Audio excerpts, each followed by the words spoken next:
You know, this next one is one of America's greatest mysteries. Its origins right here in Metro Detroit. Yeah, power and politics turned into the mob and murder. James Hoffa disappeared a half a century ago. One of the most influential, most recognizable figures in America just vanished. Yeah, while the mystery does endure into what happened to him, his story begins long before he reached the parking lot of the Marcus Red Fox. The stunning story of the summer of '75 began with a buildup, decades in the making. They have received to date the highest single wage of any worker in America out of their fight.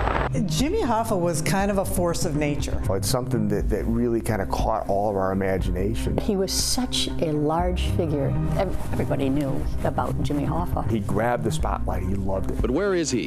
And where is the FBI? At the present time, we have no information as to the present whereabouts of Mr. Hoffa. When he disappeared, everybody was stunned. We have faith that someone, somehow, somewhere can help us locate our father. It's a mystery, and it'll be solved. It's one of the major mysteries, I think, in the world of news, which was never solved. Where is Jimmy Hoffa? That's the real question, I think, that continues to fascinate people. He was 5 feet 5 inches tall with a colossal persona. Because fortunately our men are strong, militant, willing to fight, and will not surrender nor will they lay down the battle.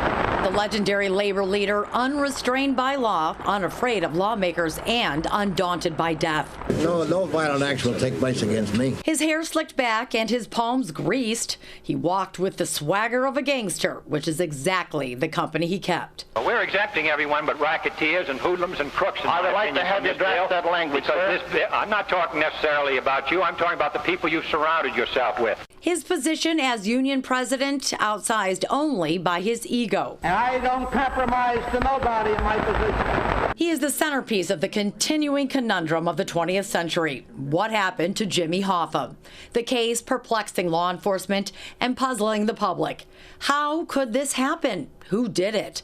First, we have to look back into what made Jimmy Hoffa one of the most powerful figures and recognizable faces in America. He had moved to Detroit as a kid and got a job at Kroger to support his family. They were moving strawberries off a dock. He felt like the working conditions were unfair. He convinced all the adults around him to kind of let those strawberries sit out on the dock, do a work slowdown, and the management caved to their demands. He began his career with the Teamsters in 1933, a union representing a broad range of workers with blue collars and white collars, craving a leader who'd give them the shirt off their back. He joined a local in Detroit, eventually rising to become president in 1957.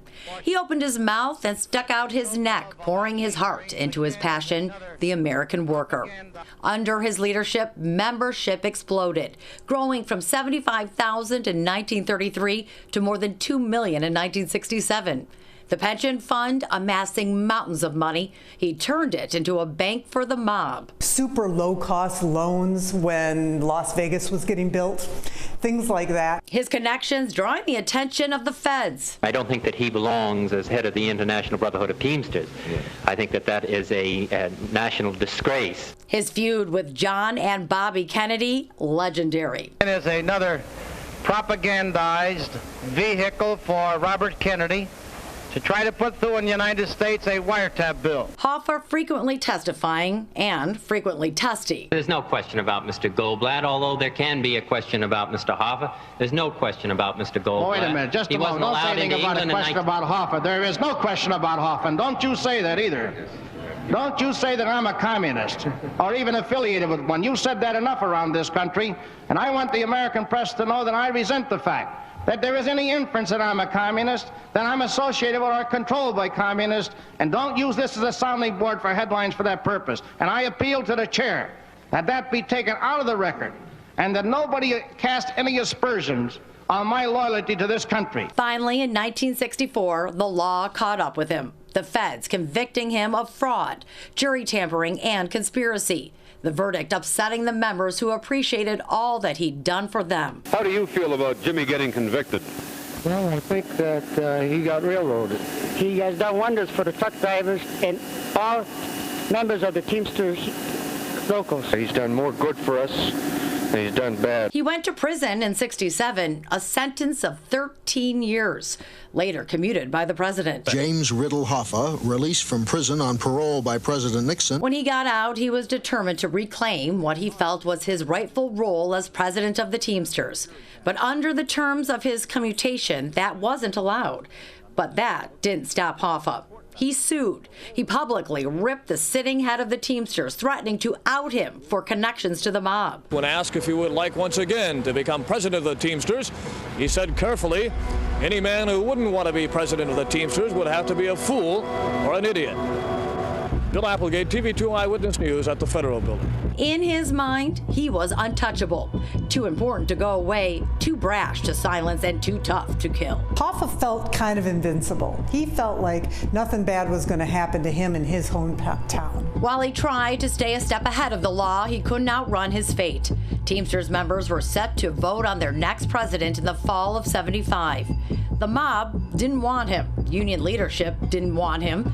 He wanted to run as a write-in, and it was feared that members would put him back in charge. My restrictions are removed. I would leave it up to the membership to determine whether or not they wanted James R. Hoffa to be the president of the International Union. On July 30th, 1975, he agreed to meet Tony Giacalone, Tony Jack as he was known, at the Macus Red Fox in Bloomfield Township. Tony and his brother Billy Giacalone were intermediaries with the mob in New York who had soured on Hoffa. Tony Jack had been trying to arrange a meeting with Hoffa for a long time. He wanted him to meet another guy out of New Jersey, Tony Provenzano. Hoffa didn't want to meet him. But he agreed to meet Tony Jack. He knew him. He trusted him. But Giacalone didn't show on time. And then, at 3 o'clock, another car with 3 people inside pulled up, and Jimmy got in. After Jimmy Hoffa drives away in the burgundy Mercury Marquis, everything after that is a theory. They said, we're changing your story. Jimmy Hoffa is missing. And I was, well, my team and I were, what? Yeah, tomorrow night, the reaction to the stunning news of the disappearance of Jimmy Hoffa. Yeah, as word of it spread, a media frenzy, as you can imagine, exploded. It had the feds and the public literally digging for clues. Join us for part 2 tomorrow night at 10 o'clock. And Taryn, I mean, you look at this man's charisma, power, and how divisive he was, and then that mystery of him driving off. And you just cannot wrap your mind around it. Yeah, he'd been gone from the Union. He wasn't allowed back. He was trying to get back, and they were going to stop him, whoever was really in charge. And of course, we've heard the mob for all these years. But, you know, we think about, we've been on many digs working in this for a couple decades, working in this area when tips came in. And now to think back then, how many people in the crowds of media that were there, we saw that just within the last 20 years. Yeah, in the last 20 years, we've seen all of those digs through northern Oakland County and elsewhere all across, people asking, where is he? This is fascinating. Yeah, more to come on this.